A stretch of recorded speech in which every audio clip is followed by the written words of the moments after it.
Hey there guys, welcome to ABC News Highlights. My name is Nana Kwame Brooking. My name is Golda Abadai, and I'm the first story for the day. So, an international diplomatic consultant known as Farouk Al-Wahab is making some serious allegations against the Ministry of Employment and the Ministry of Finance. So, in an interview, Nana, he's alleging that a woman, so they're trying to keep, the names of the people under wraps. A woman who is in Canada was given a contract to employ 2,000 Ghanaians to go to Canada to work in an oil field known as Alberta. And apparently she came to Ghana, sought out the help of the Ministry of Finance and Employment because it is a legal migration process. And according to him, they didn't help her and she went to other African countries, including Malawi, to employ those 2,000 people. Oh, Nana, the video is trending on social media, actually. That is what caught our attention. 2,000 Ghanaians. If it is true, what was holding our government back from allowing 2,000 people to, go get jobs when, things are not exactly going well in our country today? The same thing that holds the public sector from publicly advertising roles or job opportunities. The same thing that holds institutions like the Ghana Scholarship Secretariat and JNPC to these scholarships to civilians, allegedly, without having to pay. It's the same thing that holds many institutions back. I can't put a finger on it and say it's one thing, but there is definitely an attitude of negligence when it comes to setting Ghanaians up in places that they actually really do deserve. So yeah, because there are lots of stories on social media that people have shared saying that, oh, you have to pay before you can even get scholarship from any of these institutions, and it's not supposed to be so. So I think this is not surprising to me. To me, it's just a strain of that same pattern of institutions not necessarily paying attention to people that need the help that they can offer. So I am hoping that, as the video is trending, both ministries will see it and come and tell us something.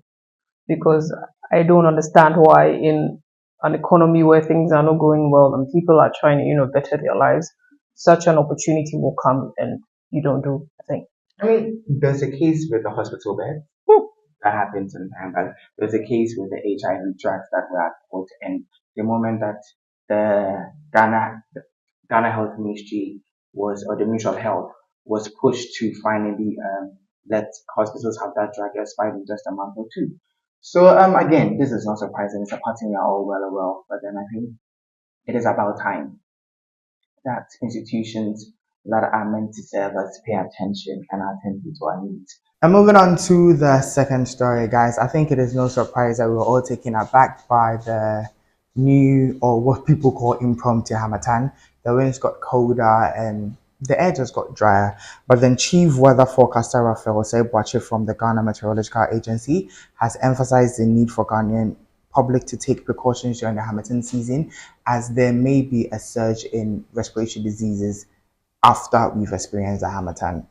So he's urging everybody to wear your mask because yes, it may carry things, particles, bacteria that could harm you when it comes to your respiratory system. He however attributed the harsh winds and dry winds as an arrival of dry continental wind in the country from Chad and Niger. He says that the dust conditions are accompanied by northern bound winds entering our country. So yes, guys, do strap up with your mask, stay protected. We don't know how long this Hamatan will last. I mean, climate change is doing what it does best. But then as long as it's here, it's best to, it's best to be careful than sorry. All right, on to our next story for the day. So, former President John Dramani Mahama and flag bearer of the National Democratic Congress is telling voters to vote wisely. He says when his opponents come to you and they offer you gifts and money, do take them. However, look at the economic realities on the ground and make a wise decision. So, he says, Dana, you be kaji, but finance at home, nakopo. I'm not sure what you know here can I know but don't let that influence your decision, I guess. I suppose that is true. Exactly. And we are moving on to our next story and still on flag bearers and the coming elections. Abosom, who is the flag bearer of GUM. And I think that's what a lot of people know. People don't really know his full name, nor sometimes even the name of his party. But Reverend Andrews Kwabena Christian, who happens to be the flag bearer of Ghana Union Movement, has announced that his party will implement free ports should he win the coming elections in around December. Yeah, so Chabosim is basically saying if you vote for me and I come into power, the port will be free. So when you import, you don't have to pay exorbitant prices or taxes, sorry, at the ports. That's something that he seemed not to understand and he has a problem with. The fact that Ghanaians who import have to pay so much in taxes, and we've had complaints where even the taxes you have to pay sometimes are even more than the value price of whatever you imported in. So according to Chabosom, if you decide to vote for him, he's going to ensure that you have free taxations at the port. So no taxations, actually, no taxations at the port. It's free. You can import as many things you want, be charged a dime. I don't think that is feasible. Well, when it comes to feasibility of promises, you never know till they try it. A lot of people said the same thing about free education, and yet here we are. Whatever that truly means, right? So this has been ABC News Highlights. My name is Golda Abatai. And my name is Nana Kwame Pepe.